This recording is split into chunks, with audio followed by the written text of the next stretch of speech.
Before I turned 18, I had a credit score of 721 and was super excited because I thought that was such a high score for my age. I was already above 70% of the population, but felt like I had done nothing to acquire that score. But I did. When I was 16, I got a secured card and used that for 2 years to have a score that I thought was crazy at my age. It allowed me to qualify for tons of other credit cards, which gave me amazing benefits and perks that would boost me in life. This video will be how to navigate your first credit card as a teen, no matter what situation you're in right now. Now, when I was younger, I always remembered that I thought I had to stay away from credit cards because credit cards means debt and debt means bad. And don't get me wrong, credit cards can be dangerous if you don't know what you're doing and if you can't control your spending. But if you can, it can actually level up your financial gain. They give access to exclusive perks, airport lounges, cashback, free Uber, Amazon, Hulu, Netflix, and more free subscriptions, cell phone protection, free travel and hotels, and a lot more. But if you're just starting out, it's important to know which credit cards to actually apply for and which ones you're going to get accepted for in your situation.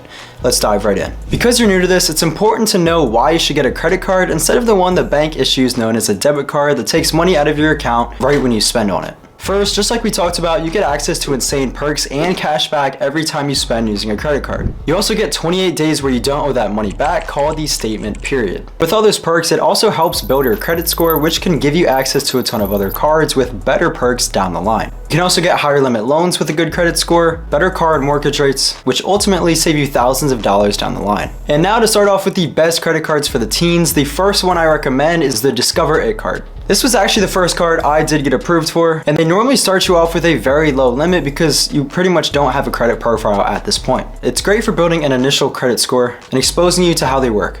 It's got no annual fee and gives 5% cash back to whatever category of their choosing. And these categories change every 3 months. I still have this card in my wallet, but I don't use it because of the other cards I got access to, but this is what it looks right here with the Discover It card. The next one on this list is any secured card. What a secured card is any card that you have to add money before you can use it. They don't give you a preset spending limit.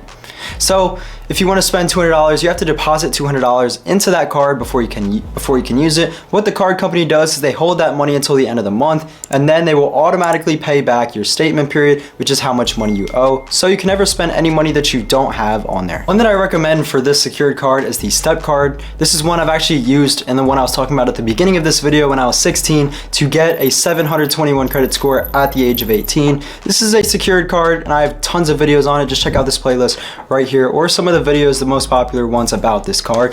It is a secured card and a bank account, so you can only use money that you do deposit into it, but they've got so many benefits like a 5% cash back and a generous referral program, and you can actually make money off of this card with their referral program. Back in the day, it used to be $15, but now it is just $1 for every person you do invite. If you want to start making money, invite your friends to the card. All they have to do is sign up, and then you get the money, they get the $1, and you can actually make money off this secured card while building your credit. Now, moving on to tier 2, these cards you need somewhat better credit to actually get, but these ones have more exclusive perks and better benefits. Now, starting off, the first one is the Saver One card. And all of these cards that I'm showing throughout the video, I actually have myself, so I'm not just reading what the internet reads, I'm actually giving a personal thing on why these cards are good and why you should actually get it. So I've had the Discover It, I've had the Step card, and now I have this Capital One Saver One card. You do need somewhat better or established credit, so do get the Discover It first and then make your way up to this one.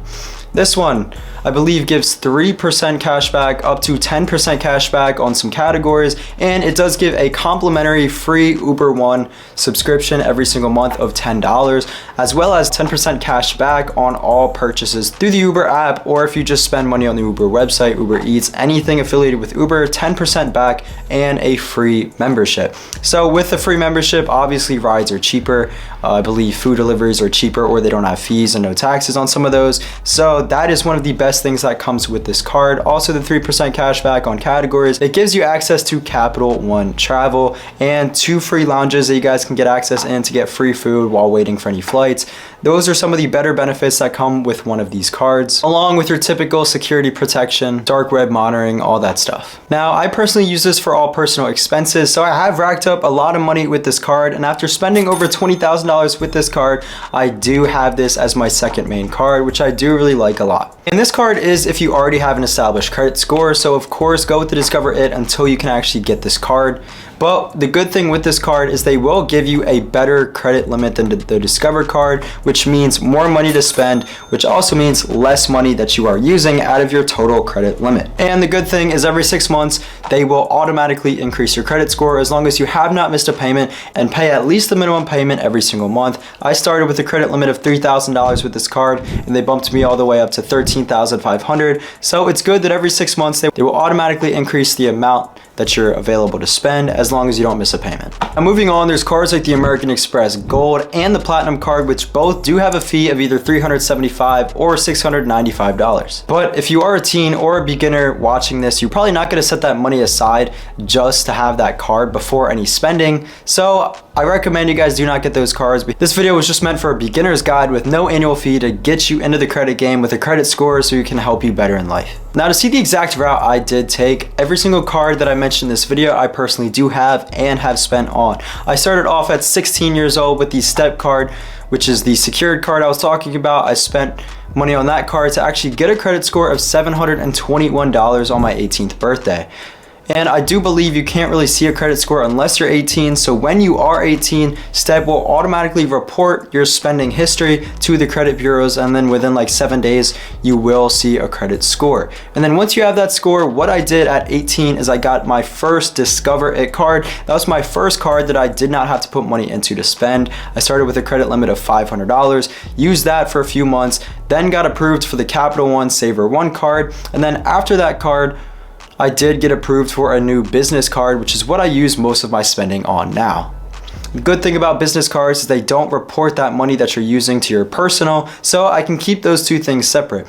The most of my spending goes on the Capital One for my personal expenses, and all the business expenses go on a very high limit Chase card. And that's the good thing about business cards, but that's something for another video. And the good thing about that, my credit won't actually go down when I borrow a huge amount of money from either credit cards or loans, because it's on the business side, and that's how you start making money off of your money without it affecting your personal credit score. And the good thing about it, once you go down the rabbit hole with all these credit cards and just the credit game in general, you can start making money off other people's money, and there's no taxes owed when you borrow money. So that's a good thing. Start learning more about the credit game, and it can actually leverage yourself and leverage your finances in a way you never thought it could before. And now for this next segment and this last segment of the video, here are some tips for your credit score to start going up only and not down. What I like to do is, starting off, obviously any money that you do spend on your card, at the end of the month, you are gonna get a statement.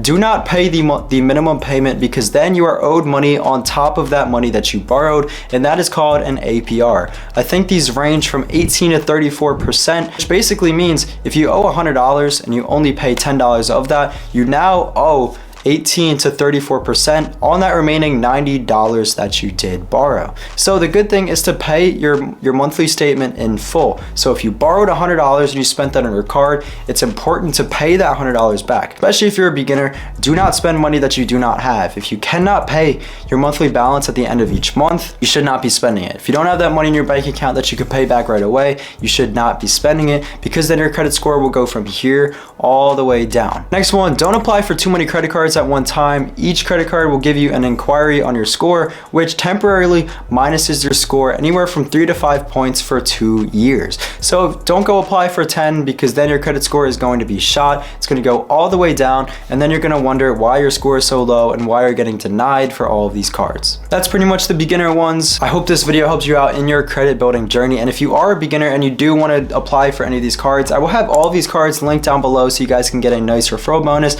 I'll get a nice bonus. You guys will get a nice bonus, so it's a win-win for both parties. Now, if you did enjoy this video, hit it up with a like, subscribe to my channel so you see more types of videos like this. My name is Matt, and I will see you guys in the next video.